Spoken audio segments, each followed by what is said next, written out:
What's up, Internet Land? Zachamus Prime, aka Zachamus Prime, here with another Transformers third-party review. And today, the figure we're going to be reviewing is the Toyworld Wheeljack. This is clearly not Wheeljack, because that would be, copyrighted.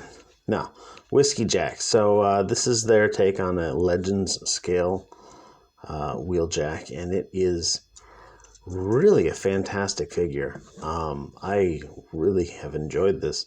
So I bought this about 2 months ago from AliExpress, which is basically like Chinese Amazon. And it just arrived like just the other day. So AliExpress is a good place to go to buy stuff, but it's going to take its sweet ass time to get to you from China, especially with the Corona apocalypse going on. But anyhow, so there he is, front, side, back. Just really, really good paint apps on it. Everything on this looks really good, really sharp. I am not a super huge fan of the way they painted this in some places. Specifically, they use Tampa painting for everything. And so if you're not familiar with manufacturing processes, the way Tampa printing works is you've got like this big squishy rubber thing, right? And it goes and it takes its print, and then it comes over to the piece is held in a fixture, and it goes and it puts it down. And as a result of that, you've got areas, let me show you real quick, like right in here, inside that crease. There's no paint in there. And in the underneath of all of those little veins in there, no paint in there. And it's not a big issue. It really isn't. It's a tiny, tiny issue. And the fact that I'm nitpicking something like that when it comes to this figure, it really says something about the figure. You can tell that these pieces here were definitely spray painted because of the distribution of paint on them. But anyhow, let's get into his accessories. He comes with 2 accessories. He comes with this silver shoulder cannon. And this is nicely molded. It's all one thing. It just fits in this little slot here, which is kind of cool because that's not actually a little slot. That's an empty space where this hinge goes in this alt mode. So it serves a dual purpose there. Just slots in right there. And then his gun goes into his hand right there. And let me show you that gun real quick. Again, decent sculpting, especially for the size, but a little bit of hollowness on this side. One little round mark here from the push-out pins. There's actually 2, maybe 3, nope, 2 push-out pin marks on it. So decent gun, decent look to it. The face sculpt is really good. I especially like, they even got like a tiny little bit of blue paint way in there. I think it's nice. But anyhow, for Legend scale, I usually do size comparisons. So let's put them up next to Optimus Prime. That's the Magic Square version. And this is the New Age Carbros. And you can see he's slightly taller than a Carbro, but significantly shorter than Optimus Prime. And I think that's good.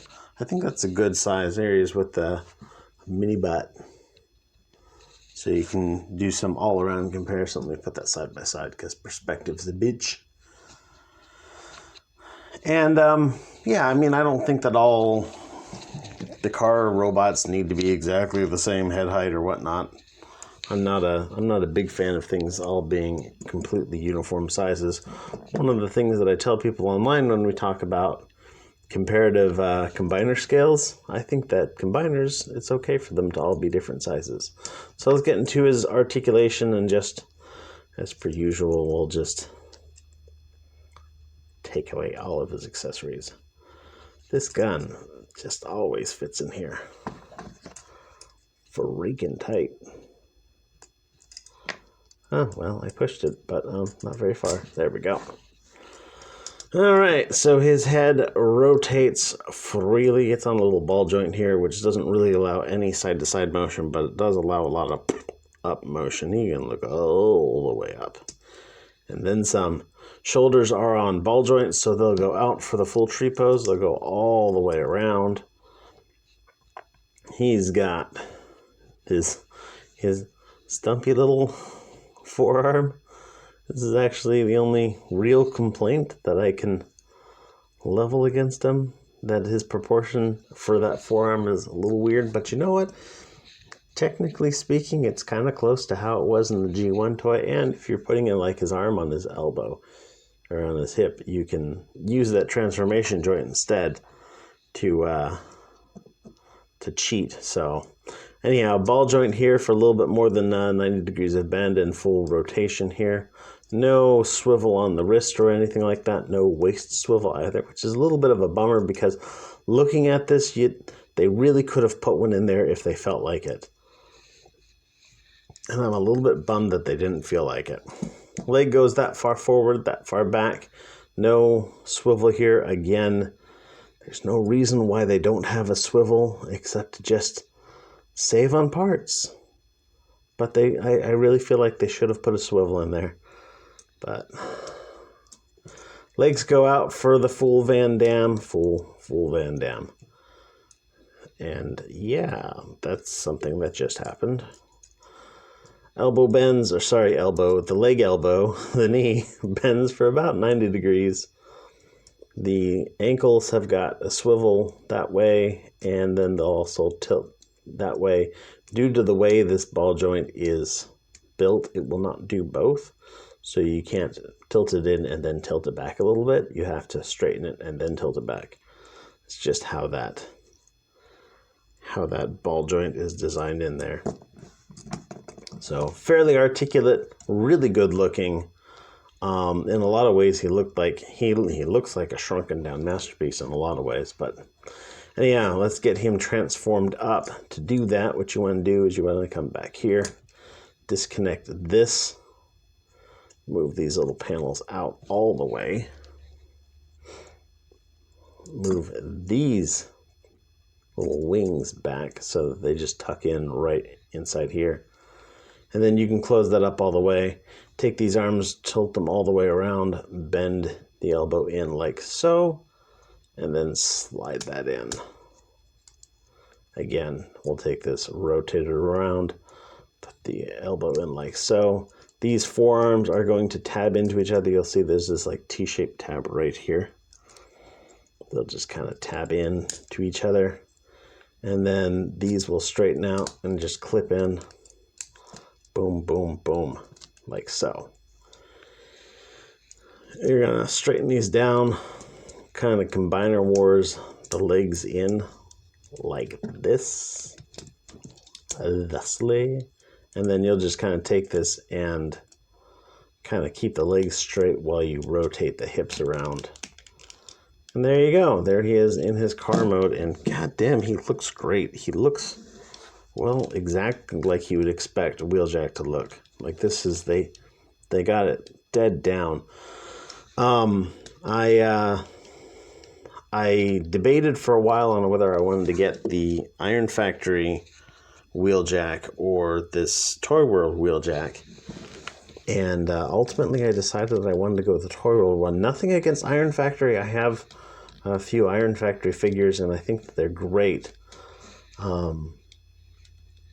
but I've just been really enjoying the more G1 aesthetic, and Iron Factory has a really nice looking but really kind of stylized aesthetic that doesn't work for my collection personally. So, and this goes into what I've said about people having individual collections and individual preferences on it. You know, I mean, I like Iron Factory. It doesn't seem to fit.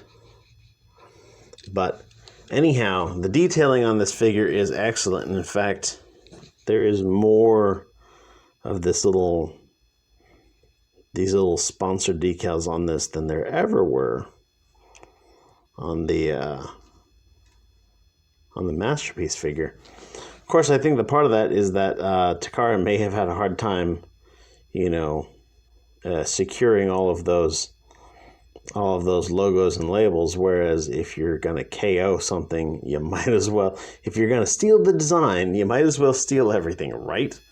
So, but it rolls well. All of its wheels, plastic wheels, but they roll really well. Actually, it rolls really great. One little mystery. Like, why doesn't that focus?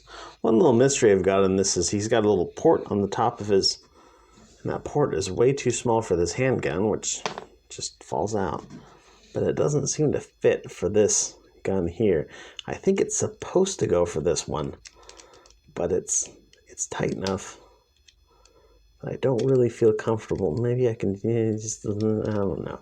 I don't really feel comfortable putting that in there because I don't want to break anything, stress anything, strip off some of that nice silver paint. But yeah, Toyworld Whiskey Jack, he's fantastic. If you've been thinking about pick one of these guys up, I recommend doing it. I don't know why Toyworld only built basically one Legends scale figure. I guess they did that. That Beast Wars Megatron, I guess, is Legends scale.